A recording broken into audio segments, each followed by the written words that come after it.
She came in out of the rain, soaked, silent, 6 years old. No parents, no words, just a little brass music box held against her chest. So the cook did the only thing she knew how to do. She fed her a warm bowl, a piece of cornbread, and the first almost smile that child had shown in months. Then the girl went still.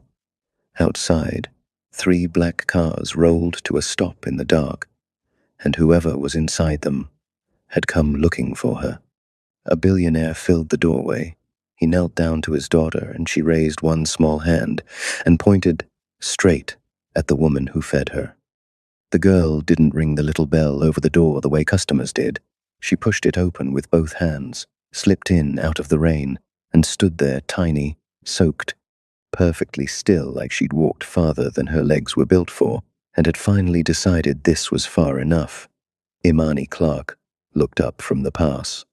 She'd been in Seoul long enough to stop being surprised by most things. A teaching contract that dissolved 3 weeks after she landed, a city that moved like a river and waited for no one. A grandmother's recipes she cooked every night in a stranger's kitchen because it was the only prayer she still knew how to say, but she'd never seen anything quite like this. The girl was maybe 6, a private school pinafore too crisp for this basement diner in Haebangchon, and a small brass music box held to her chest with both arms like it was the one weight keeping her tied to the earth. Her eyes moved across the little room, the mismatched stools, the steam, the chalkboard menu with the quiet seriousness of an inspector. Not scared, not lost, just watching. Taking inventory, deciding. Imani set down her towel. "Hey." The girl looked at her but said nothing. "You hungry?" A pause long enough that Imani thought she might turn and go. Then one careful nod. Imani pulled out the end stool and tipped her head toward it. The girl crossed the room without hesitation, set the music box on the counter facing her like a small chaperone, and sat with both hands folded, like she was here for a meeting. Imani almost smiled. She ladled warm barley tea into a cup and set it down. The girl drank, then mouthed something, no sound, just the shape of the words. "Thank you," Imani answered in Korean, easy and unhurried, and the girl's eyebrows lifted a fraction. She got that look sometimes, the one that said, "You're not what I expected," and had learned to take it as a compliment. She filled a small bowl from the pot she'd had going since noon, chicken and okra and rice, thick and dark and steaming, set it in front of the girl, and laid a square of warm cornbread beside it. Her nightly special, a recipe that lived somewhere between her grandmother's kitchen off Claiborne Avenue and this cramped Seoul basement. Then she went back to wiping down the pass like the child had been coming here for years. No fuss, no questions, just food, set down in front of a hungry kid. The girl looked at the bowl, then at Imani, then picked up the spoon and ate. In the back corner, old Grandmother Bay, 73, owner of this place, the closest thing to family Imani had on this side of the world, stirred from her doze. She opened one eye, spotted the girl, shuffled over, and set a small dish of sweet pickled radish beside the cornbread without a word, then shuffled back and closed her eye again. The girl watched the old woman's back. Something in her posture eased. Her shoulders came down. Whatever weight 6 years old was not built to carry loosened, just slightly, in this small, warm room that smelled like broth and rain and toasted cornmeal. This place was safe. She didn't know how she knew. She just knew. They sat in easy, quiet rain on the high little window, Grandmother Bay's soft breathing, the low tick of the cooling stove. Imani found herself teaching the girl English without meaning to. She tapped the pot. Simmer. It meant leaving something low and patient on the heat until it turned into more than the sum of what you'd put in if you didn't rush it. The girl's lips shaped it back, careful and silent. Simmer. Exactly. The corner of the girl's mouth moved, not quite a smile, but close enough that Imani filed it away like something valuable. She noticed the pinafore now, the fine stitching, the small embroidered crest on the pocket, the little leather shoes, without a single scuff. This child was not from this neighborhood. Imani said nothing, just refilled the cup. The girl had eaten most of the bowl and was pointing at the chalkboard, silently asking the names of things, when her eyes drifted to the stairwell window and stayed. Imani followed her gaze. 3 black cars had stopped at the top of the alley, identical, polished, the kind that did not belong on a lane this old. The girl went still. Both arms closed around the music box again, and something behind her eyes went very quiet, the way things go quiet right before something happens, like she'd known this moment was coming, like she'd hoped it wouldn't. The door opened, and Imani Clark's entire understanding of the evening changed forever. The man who came down the stairs was not loud. He didn't need to be. Tall, broad through the shoulders, a charcoal coat that probably cost more than a year of Imani's rent. His face was angular and absolutely still, the kind of still that doesn't come from peace, but from years of deciding that showing nothing was safer than showing anything. His eyes crossed the room the way a camera sweeps a space, fast, precise, missing nothing. 2 men came in behind him and set themselves at the door and the foot of the stairs. The temperature seemed to drop. Old Mr. Yun, who ate the same bowl of soup at the same table every night for 9 years, folded his newspaper and went still. Imani didn't move. She stood behind the counter and watched this man fill the doorway of her small, worn diner like he'd walked in from another world. Because he had. His gaze swept the room once, twice, and found the girl. For one single second, one fraction of a moment, Imani almost missed something crossed his face that had nothing to do with money or power. Relief. Gone as fast as it came.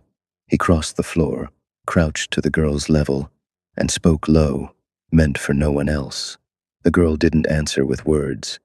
She lifted one hand and pointed directly at Imani. The man straightened, turned, and looked at her. Imani looked right back. She had no idea who he was. All she had was instinct, and every instinct she owned was firing at once.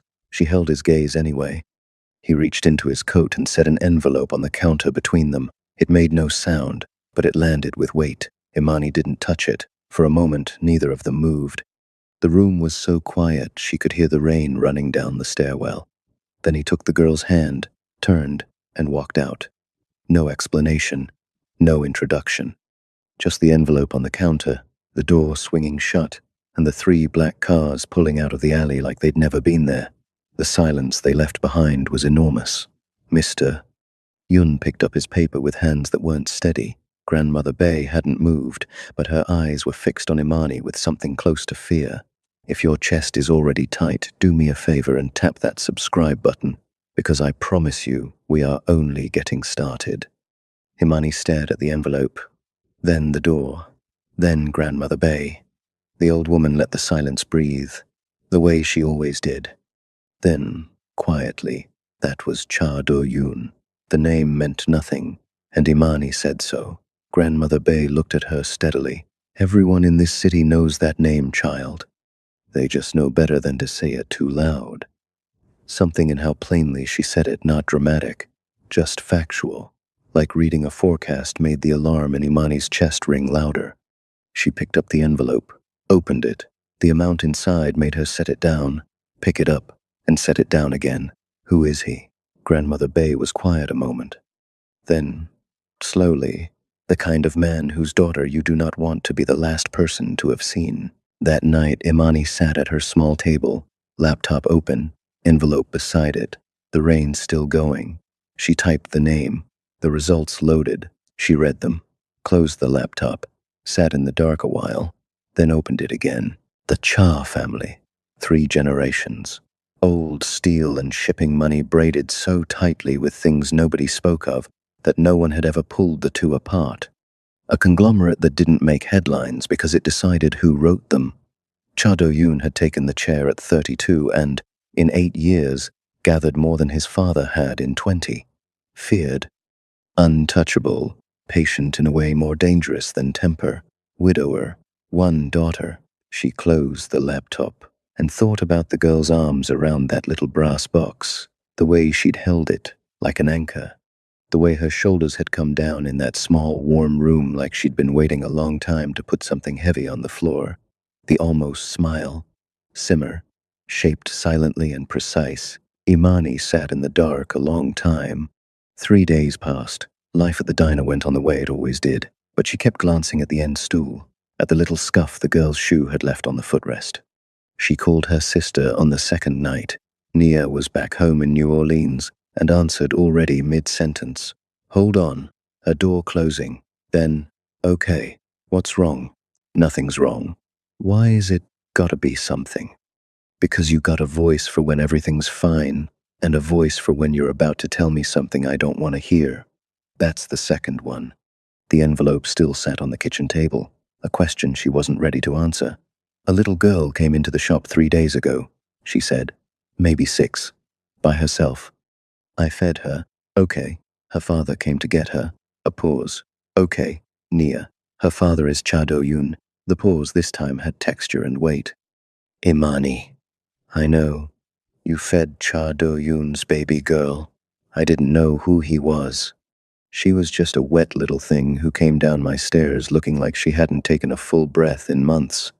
How much was in that envelope? Imani told her. Nia made a sound that wasn't quite a word.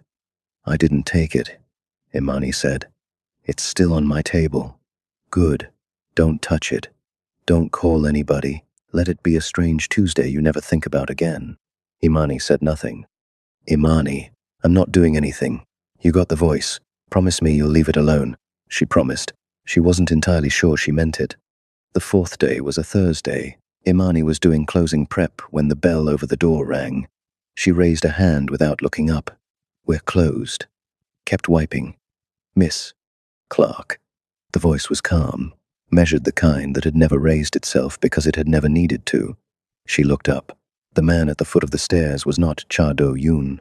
Younger, softer at the edges, immaculate in a pale grey suit without a single wrinkle, and an expression of such perfect pleasantness that the back of her neck prickled. He had the look of a man who was always the most reasonable person in the room, right up until he wasn't. My name is Han Jin-woo, he said. I ran security for Mr. Cha's late wife. Now I look after what matters to the family. Imani set down her towel. We're closed. I won't take much of your time.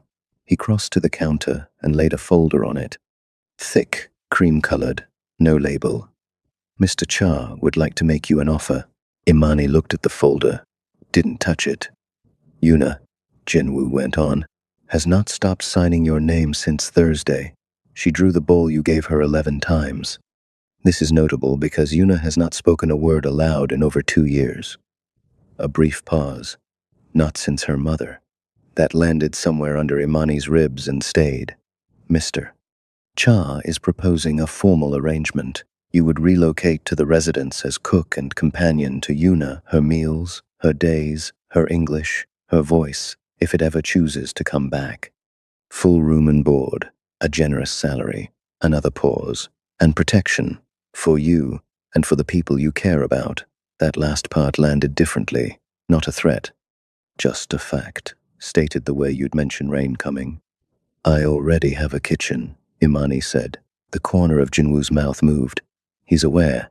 He isn't looking for a cook, a beat. He's looking for whatever it is you are.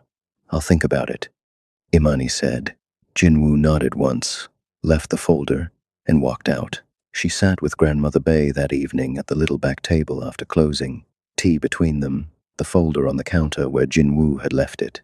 The old woman looked at it once, then at Imani, then back at her tea. You already know what's in it, she said. I know what he told me. Then you already know what you're going to do. It's dangerous. Harmony. Yes. That world is dangerous. Yes. She set down her cup. Imani. That baby came in here. Out of all of Seoul, all the doors she could have pushed open, she pushed this one. She sat on that stool. She ate your food. And she pointed at you in front of a man who frightens grown men. She didn't even speak. For that child, Grandmother Bay said quietly, pointing is a whole sentence. Pointing is a scream. Imani looked at the stool, at the little scuff on the footrest. Children, Grandmother Bay said, lifting her tea. Know things grown folks spend years forgetting how to feel. The diner was quiet. Rain again, soft on the little window. Imani thought about the girl's eyes, the almost smile, simmer, shaped in silence. She got up, crossed to the counter, opened the folder, read it, closed it. She called. Nia at 11 that night. Nia answered instantly, skipped hello, went straight to, Imani, what did you do? Nothing. Yet. Yet? I'm thinking about taking it. Imani, you should have seen her. Her voice came out quieter than she meant it to. She sat at that counter, so tired, like she'd been holding her breath so long she forgot air was free. She's a baby. Nia was silent a long moment. I know what a little girl like that has probably lived through. That's exactly why I'm scared for you. I know it's not simple. Do you? I'm from the Ninth Ward. Nia, I know complicated. A beat. Then a small exhale that was almost a laugh. Then be careful. Call me every day. Every day. And, Imani, don't let them turn you into something you're not. Imani looked at her reflection in the dark, rain-streaked window, her face breaking apart and reforming with the water running down the glass. They won't, she said. She almost believed it. The next morning she packed one bag. Practical clothes, her grandmother's spice tin, old blends in twists of brown paper, a wooden spoon worn pale and smooth at the edge, a folded index card in her grandmother's own slanting hand. A chipped enamel mug the color of river mud from a standoff Claiborne Avenue that she'd carried across an ocean for reasons she couldn't fully explain. Grandmother Bay was already in the kitchen. She wrapped a box of cornbread for the road without being asked and pressed it into Imani's hands. Imani hugged her, held on a beat longer than usual. The old woman patted her back twice. Steady, solid. Sunday, she said. You come back. Every Sunday, Imani said. The black car was waiting at the top of the alley. Two men she didn't know, courteous and silent, who held the door and said nothing. As the car pulled out of Haebangchon, Imani watched the little diner's stairwell shrink through the rear window, the faded sign, the fogged glass, the crooked lane she'd learned by feel over 2 years of wrong turns. Then she faced forward. She had no idea what she was walking into, but underneath all the fear, underneath the reasonable voice in her head that sounded exactly like Nia saying, please don't do this, she felt something dangerously close to where she was supposed to be. The residence did not look like danger. That was the first thing she noticed. She'd braced for something dark and fortress-like. High walls, iron, the architecture of a man with enemies. And yes, there were guards, more than she could count in one sweep, and cameras tucked into every eave. But the place itself, up in the wooded hills below Bukhansan, with the whole valley of the city spread out gray and glittering beneath it, was beautiful. Old hanok wood and new glass, a long reflecting pool, a kitchen garden gone slightly wild at the edges like nobody had the heart to tend it. Imani looked at that garden a long time. She thought about the girl who'd grown up here, about what it meant to grow up somewhere beautiful and airless at the same time. Mrs. Seo met her at the door, maybe 60, impeccably dressed, with the posture of a woman who ironed her own spine every morning. She walked Imani through the residence in measured steps and clipped, precise Korean that left no room for questions. The rules: no West Wing under any circumstances, no wandering the grounds after dark, a security escort required outdoors, access limited to the kitchen, Yuna's wing, the informal dining room, the kitchen garden, and her own room. And Mr. Cha? Imani asked. Mrs. Seo looked at her. Mr. Cha will make himself available when he chooses to, which told her everything and nothing. Her room was large and immaculate, a window over the trees and the city beyond. She set her grandmother's spice tin on the desk, put the enamel mug on the nightstand, a smudge of warm brown against all that pale wood and white linen. She sat on the edge of the bed and breathed. Okay, Imani, okay. She'd been in the room maybe 10 minutes when she felt it. Not a knock, more like presence, that quality of silence that means someone is standing on the other side of a door, deciding something. She opened it. Yuna was in the hallway, music box under one arm. She'd clearly prepared for this. She held up a small folded card, both hands, and turned it so Imani could see. On it, in careful crayon, a brown bowl with steam curling up, and beneath it, in shaky block letters an adult must have helped her spell, S-I-M-M-E-R. Imani felt her throat close and her heart crack open in the same second. She crouched. You remembered. Yuna nodded. Hard. Once. Then she pointed down the hall, toward wherever the kitchen was, and looked at Imani with a question so plain it needed no sound. Yeah, Imani said, standing, wiping her eyes with the heel of her hand and laughing at herself for it. Come on then. Let's go find that kitchen. The kitchen became their world. It happened gradually, and then, all at once, the way most important things do. The first evening they made cornbread together, Yuna on a step stool, watching Imani's hands with the focus of a student who took every subject seriously. The third day, the girl was waiting at the kitchen door before Imani arrived, ingredients already lined up in the order she wanted them. Imani taught her English through the cooking. Stir, taste, season, rest, simmer, always coming back to simmer, the word that had started it all. Yuna couldn't say them aloud, not yet, but she wrote each one in a small notebook with the same seriousness, and she began leaving small drawings outside Imani's door every morning. One bowl, then two, then a whole small stack Imani lined up along the windowsill until the room felt like hers. Yuna started making sounds again in small, private ways, a hum under her breath while she stirred, a short laugh, quickly swallowed, when the cornbread rose lopsided. One morning, Imani watched her tap a young kitchen worker on the sleeve, hold up a card, and mouth a whole word taste and watch the woman's face register quiet astonishment. One afternoon in the garden, under the patient watch of their escort, Yuna wrote in her notebook and turned it around. Why did you come to Korea? Imani told her the truth. The teaching job, the plan falling apart. Staying anyway, because going home felt like admitting something she wasn't ready to admit. Yuna thought about this with great seriousness, then wrote, Are you sad it broke? Sometimes, Imani said honestly. The girl was quiet a moment. Then she wrote, slowly, and turned the notebook.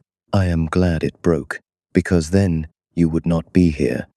And she went back to pressing a thumbprint into the edge of the dough like she hadn't just cracked Imani's heart wide open and set it back together in the same breath. Like this video, if this little girl just stole your whole heart. Stay with me, this is right where the father walks in. Cha Do-yoon was a presence more than a person for the first 2 weeks. He was there in the rooms, at the dinner table, where he sat across from Yuna, and they ate in a silence so heavy with everything unsaid that Imani had to concentrate on her plate to keep from speaking into it. He always left first. He acknowledged Imani with a nod, precise, polite, impenetrable, like she was a chair placed correctly and doing its job. She told herself that was fine. She wasn't there for him. But one evening, just after 7, when Yuna was in bed and the house had gone still, Imani was in the kitchen working through her grandmother's tin, trying to coax a proper pot of red beans out of Korean ingredients and stubbornness. She was talking to herself the way she always did when she cooked alone. Low and slow, she murmured to the pot.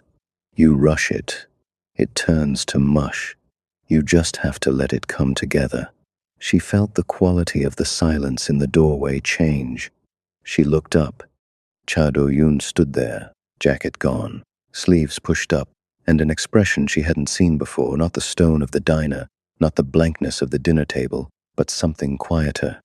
Like a man standing outside a lit window on a cold night, looking in at something he'd forgotten he was allowed to want. Their eyes met. Imani held his gaze. Something moved across his face, brief, contained, gone before she could name it. He turned and walked away. Imani looked back at the pot and kept stirring, but her hands weren't steady, and the kitchen felt 3 degrees warmer than it had a minute before. He appeared in the doorway twice more that week. Never came in, never announced himself, just stopped, watched, left. The second time, Imani was teaching Yuna to crack an egg one-handed. She didn't look up. Don't squeeze it, she told the girl gently. You're not fighting it. You're just asking it to open. From the doorway. Nothing. Then, absence. Yuna glanced at the empty doorway, then at Imani. With a look far too knowing for 6, Imani raised an eyebrow. The girl pressed her lips together, fighting a smile, and looked back at her egg. The third time, Imani was alone on the phone with Nia, leaning on the counter, laughing at something, completely unguarded. She turned and saw him, And the laugh didn't stop all at once. It tapered the way a song ends, rather than the way a needle scratches. He looked at her, at the tray cooling on the counter. What is that? Cornbread. My grandmother's. A beet. You want some? The question surprised him. She saw it, a fractional widening of the eyes, quickly managed, like it had slipped through a gap in his composure before he could close it. No, he said, and left. Imani put the phone back to her ear. Nia's voice. Was that, don't? Imani said. I didn't say a word. A beat. Imani. Nia. I'm serious. Nia said nothing at all, but she was smiling. Imani could hear it. The nightmare came on a Wednesday. Imani had been asleep maybe 2 hours when something pulled her out of it, not a sound, more the absence of one. She got up, pulled on a cardigan, and opened her door. Yuna was sitting against the wall directly across from her room, knees pulled to her chest, music box crushed against them. Her eyes were open and dry, but her face had that particular blankness Imani recognized at once, because she'd worn it herself at certain points in her life. The face of a person who has surfaced from something terrible and is waiting for her heart to slow enough to trust she's safe. She wasn't crying. Somehow, that made it worse. Imani didn't ask what she'd dreamed, didn't ask if she was okay. She sat down beside her on the floor, back against the wall, shoulder close to the girl's, knees up the same way, and let the silence be what it was for a while. Then she started, low, to hum a slow, rolling tune her father used to play on a battered trumpet on their porch on summer nights, half lullaby, half second line, all warmth. Something about the sound of it in this cold, immaculate corridor felt like a small, deliberate act of heat against everything this house had forgotten how to be. She felt Yuna shift, slowly, carefully, the way you test ice before you trust your weight to it. The girl leaned into her arm. Imani didn't stop humming. After a while, she asked, soft, can I do your hair? My grandmother used to do mine when I couldn't sleep.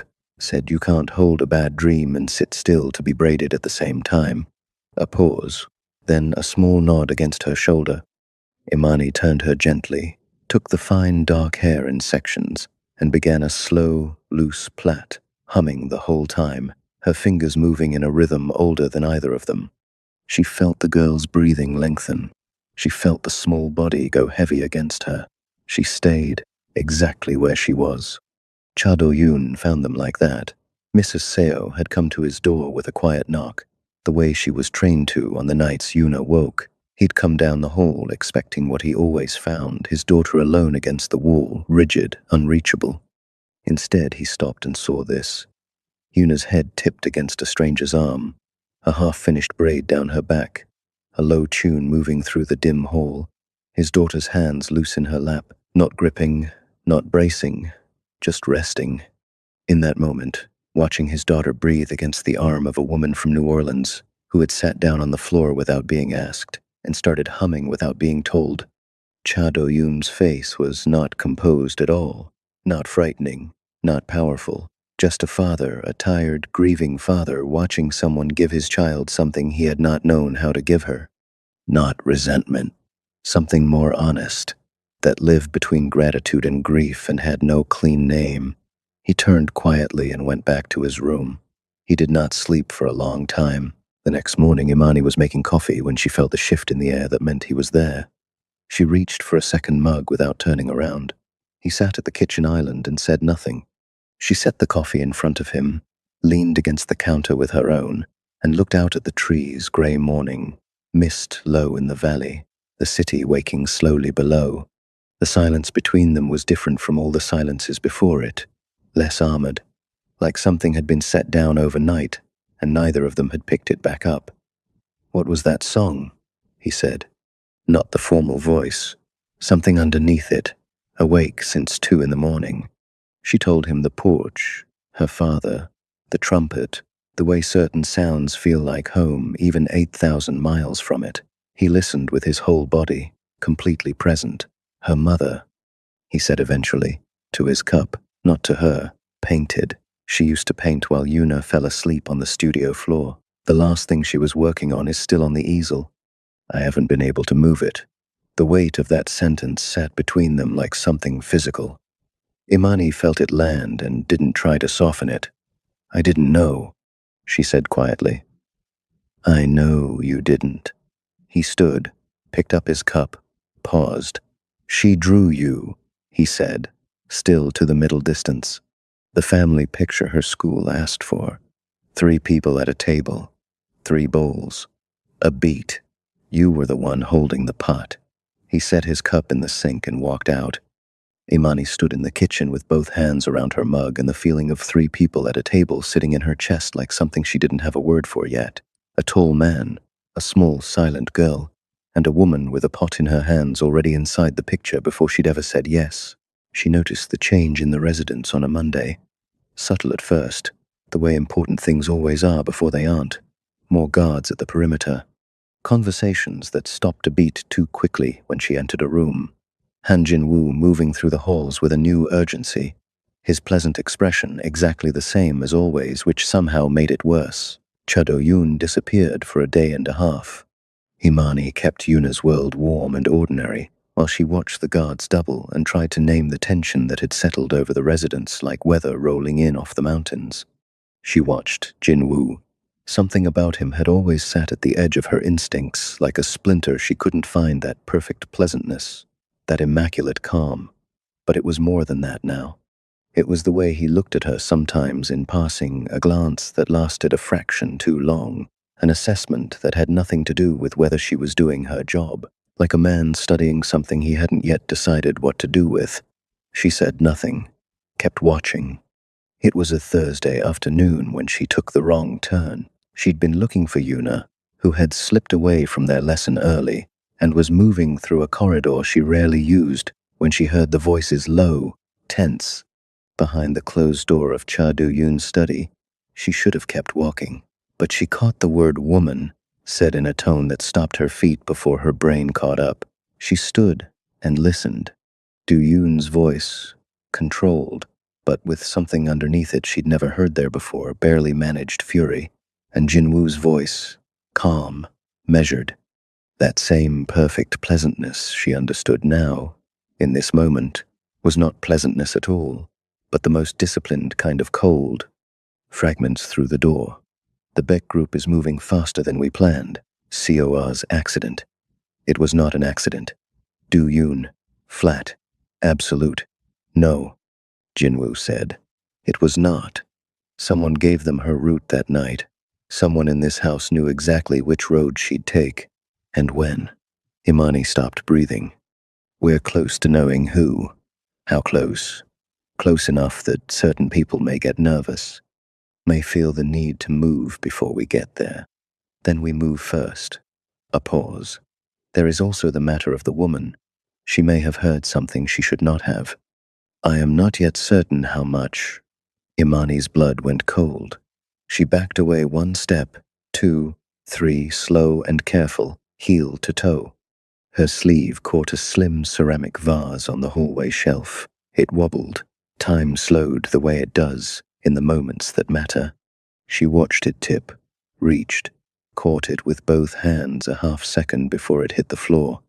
The sound it made against her palms was not loud, but in that corridor, in that silence, it was enough. The voices inside stopped. Footsteps crossing to the door. It opened. Cha Do-yoon stepped out and found her in the corridor, vase in both hands, unable to move, looking at him with an expression she had no control over. Miss Clark, I was looking for Yuna. Her voice came out steady. She had no idea how. Yuna is in the sunroom. A pause with no bottom to it. Everything she had heard. Everything he knew she had heard. Everything neither of them was going to say right now, with Jin-woo standing just inside the door and the whole weight of this house pressing down on both of them. Go to her. She held his gaze. 1 second. 2. And, Miss Clark. His eyes dropped to the vase in her hands. Put that down before you break it. She set it back on the shelf, turned, and walked down the corridor. Steady steps. She did not run. Around the corner, out of sight, she pressed her back to the wall. and exhaled like she'd been underwater 3 minutes and had just broken the surface. Her hands were shaking. She made them stop. Then she went to find Yuna. That night she couldn't sleep. She lay in the dark and ran through what she knew. Seo Yuna's mother, had been murdered, dressed up as an accident on a mountain road. Someone inside this residence had helped, and that someone was still here, still walking these halls like they belonged. She thought about Yuna asleep down the hall, the little drawings on the windowsill, the way the girl wrote Simmer like it was a word worth keeping forever. Imani was not going anywhere. The strange thing started 2 days later. Her door left open when she'd closed it. Her phone moved on the desk just enough that she knew. A window latch she always checked found unlocked. Her spice tin set back an inch from where she always left it. She said nothing, kept paying attention, sharper and quieter, now keeping your eyes in the back of your head. Baby, her grandmother would have called it. The picture assembled itself slowly, then all at once. The calls Jinwoo took facing walls. The path he walked through the residence, not the most efficient one, but the one that took him past every camera, like a man who had helped place them, like a man who'd been feeding this house to its enemies for a very long time. Then one morning she reached for her grandmother's spice tin and found a folded note inside it, resting on top of the paper twists. Under the worn wooden spoon, she went very still, unfolded it. Some pots are better left off the fire. You seem clever enough to know that. She read it twice, set it on the desk. She was scared. Genuinely, completely scared. In a way she'd been managing for days, and that this small folded note had just made impossible to hold in any longer. She was also, and this was the New Orleans in her, the part raised on stories of women who'd faced worse and set their jaw and kept moving deeply, quietly furious. Nobody puts notes in her grandmother's tin, the one thing she'd carried across an ocean. Nobody. She picked it up, got dressed, walked to Cha Do-yoon's study, knocked once, opened the door before he answered. He was at his desk, looked up. Whatever he'd been about to say died when he saw her face. She crossed the room and placed the note on his desk, said nothing. He read it. And she watched his stillness become a completely different kind of stillness, not composure, but something beneath it, something with heat in it, something moving through him like a current with nowhere to go. He looked up at her. You came to me. Somebody in your house put that inside my grandmother's tin, in my room, on my desk. Her voice was even. Where else would I go? He held her gaze a long moment. Sit down, Miss Clark.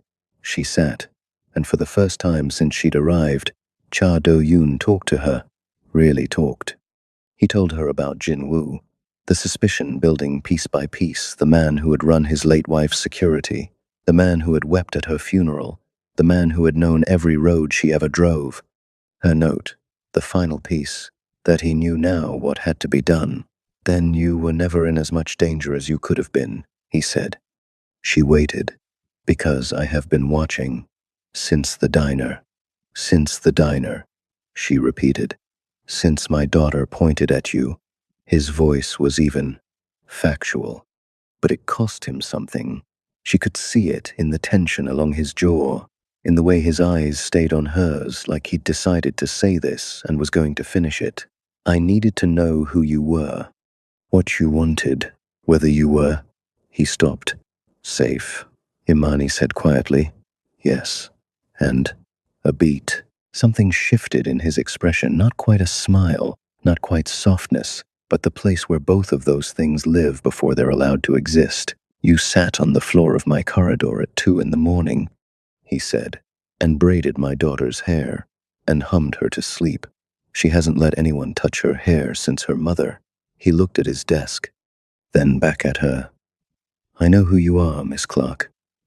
The silence after that was entirely different from every silence that had come before it. Han Jin-woo was gone from the residence by nightfall. Imani didn't ask how. Do-yoon didn't offer details. Some things in this world happen the way weather happens. You don't need to understand the mechanics to know the storm has passed. The residents exhaled. The guards eased a fraction. Mrs. Seo passed Imani in the corridor that evening and looked at her, not warmly, not with approval, exactly, but with something she had never directed at her before: acknowledgement. The look of a woman who has reassessed something and is not yet ready to say so out loud. Imani took it. That evening, all three of them sat at the dinner table together, and it was different from every dinner before it. Do-yoon didn't leave early.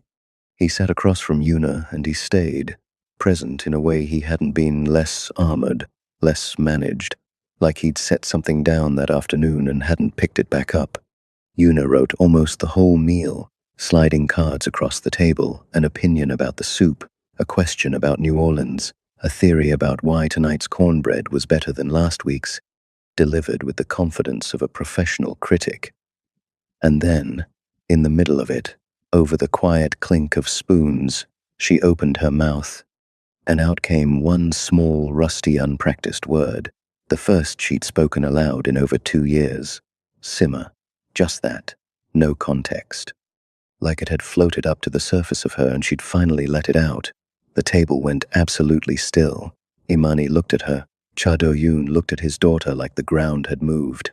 And then Imani laughed, that big, unguarded, wake-the-dead laugh that bounced off the elegant walls and had no business in a dining room this fine, because if she didn't laugh she was going to weep, and the girl deserved joy, not tears, for a thing that brave. Do-yoon looked at her, and for the first time, barely, briefly, like the sun breaking through for 1 second between clouds, something that was almost a smile crossed his face. Imani looked away, her heart doing something she didn't have a word for yet. Yuna looked between the two of them with those old, too knowing eyes, said nothing more, but her mouth curved, and she went back to her soup like she'd just confirmed something she'd suspected all along. She saw everything. She always had. After Yuna was in bed, the house went quiet.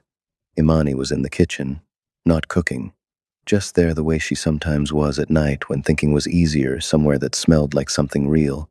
She heard him before she saw him. That shift in the air.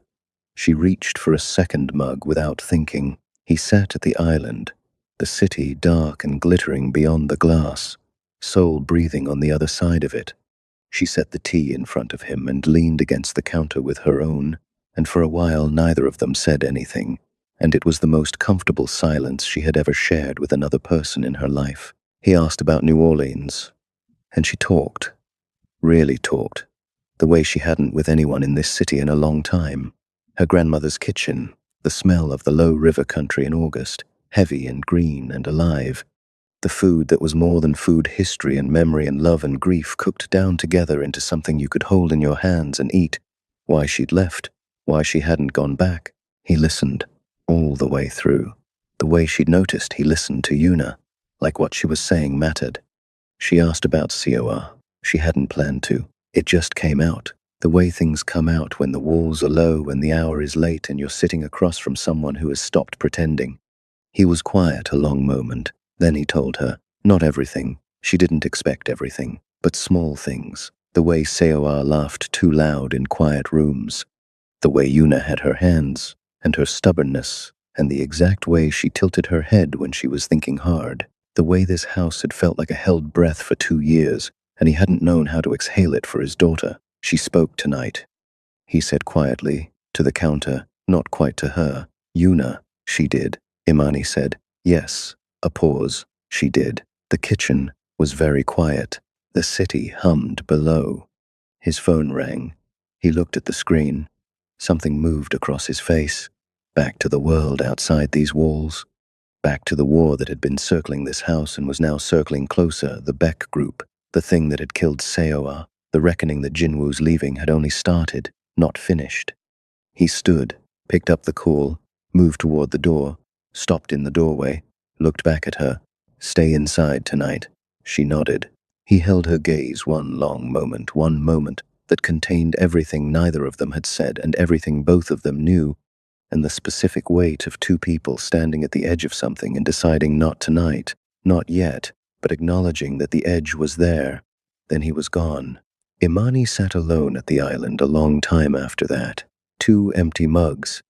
She thought about Yuna's drawing 3 people at a table, 3 bowls, the woman with a pot in her hands already inside the picture before she'd ever agreed to come. She thought about Grandmother Bay's voice. Children know things, grown folks spend years forgetting how to feel. She thought about Nia saying, "Don't let them turn you into something you're not," and the truth underneath it, that the real risk was never that they would change her. The real risk was that she would look up one day and realize she had stopped wanting to leave. She thought about Do Yoon's hand resting near hers on the counter earlier, not touching, just near, both of them aware of it, neither of them moving, not yet. Outside the walls, Seoul hummed and the bake group circled, and the real danger hadn't finished arriving. But she was here. She had sat on the floor of a corridor at 2 in the morning and braided a grieving child's hair. She had put a river mud mug on a nightstand in a fortress and called it hers. She had fed a lonely little girl a warm bowl and a square of cornbread, and taught her a word about more than cooking, and tonight that word had come back to her out loud. She wrapped both hands around her mug. Outside, the city kept glittering. Grandma always said you can't hurry a good pot, she thought. You stand over it, you stir it, you taste, you trust it. I used to think she was only talking about the gumbo. She smiled, set down her mug, and stayed. If this story moved you, and I think it did, subscribe and turn on notifications, because the story of Imani and Do-yoon is far from over, and the bake group has only just made its first move. Drop a comment and tell me, what was the moment that got you? Was it the little drawings at the door, the braid in the corridor at 2 in the morning, or the moment Yuna finally said, "Simmer" out loud? I read every single one. See you in the next story.